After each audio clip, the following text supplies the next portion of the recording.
এটা রপ্তানির চাইতে বেশি আমাদের চেষ্টা করতে হবে দেশের মানুষ যেন ইলিশ মাছটা পায়। দুর্গাপূজা উপলক্ষে ভারতে ৩,০০০ টন ইলিশ রপ্তানির অনুমতি দিল বাণিজ্য মন্ত্রণালয়। মন্ত্রণালয়ের উপসচিব সুলতানা আক্তার স্বাক্ষরিত এক চিঠিতে এই অনুমোদন দেওয়া হয়। ইলিশ রপ্তানির সিদ্ধান্ত পাল্টে ফেলল সরকার। কিছুদিন আগেই জারি করা ইলিশ রপ্তানির নিষেধাজ্ঞা তুলে রপ্তানির জন্য আবেদন জানাতে বলা হয়েছে।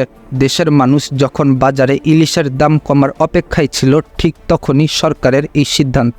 গত ৯ সেপ্টেম্বর সরকারের পররাষ্ট্র উপদেষ্টার কাছে ভারতের ফিশ ইম্পোর্টার্স ইলিশ রপ্তানির জন্য চিঠি পাঠায়। বলা হয়, গত ৫ বছর ধরে দুর্গাপূজার সময় বাংলাদেশ শুভেচ্ছাস্বরূপ কিছু ইলিশ পাঠিয়ে আসছে, তাই এইবারও ইলিশ রপ্তানির জন্য অনুরোধ জানানো হয়।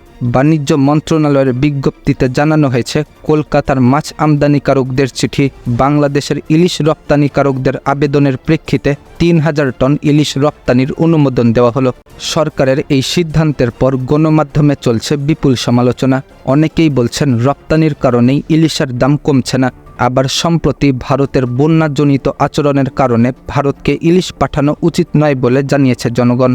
তবে জনগণকে শান্ত করতে মৎস্য ও প্রাণী সম্পদ উপদেষ্টা ফরিদা আক্তার জানান, রপ্তানির কারণে ইলিশের দাম বেড়ে যাবে না। দেশে অনেক ইলিশ আছে, কেউ যদি রপ্তানির কারণে দাম বাড়িয়ে দেয় তবে কঠিন ব্যবস্থা গ্রহণ করা হবে। তবে বাস্তবতা সম্পূর্ণ ভিন্ন। ভারতে ইলিশ রপ্তানি হবে এমন খবরের পর চাঁদপুরের আড়তগুলোতে বেড়ে গেছে ইলিশের দাম। কেজি প্রতি বৃদ্ধি পেয়েছে ২০০ থেকে ২৫০ টাকা। আমাদের চাঁদপুর বাজারে সকালে যে মাছটা বিক্রি হয়েছে ৬০ থেকে ৬২-৬৩ হাজার টাকা মন, ওই মাছটা এই ঘোষণাটা মৌখিকভাবে আসার সাথে সাথে কিন্তু ওই একই সাইজের মাছের রেট হয়ে গেল ৭০-৭২ হাজার টাকা, মানে কেজি প্রতি ২৫০ টাকা, মন প্রতি ২০১০ থেকে ১২ হাজার টাকা বেড়ে গেল। এবছর ইলিশের আহরণ কম হওয়ায় মৌসুমের শুরু থেকেই বেশি ছিল ইলিশের দাম। ২০২৩ সালে এই সময় ইলিশ আহরণ হয়েছিল ৮১,৮৭৬ টন। তবে একই সময়ের মধ্যে ২০২৪ সালে আহরণ হয়েছে ৫৬,২৭৩ টন।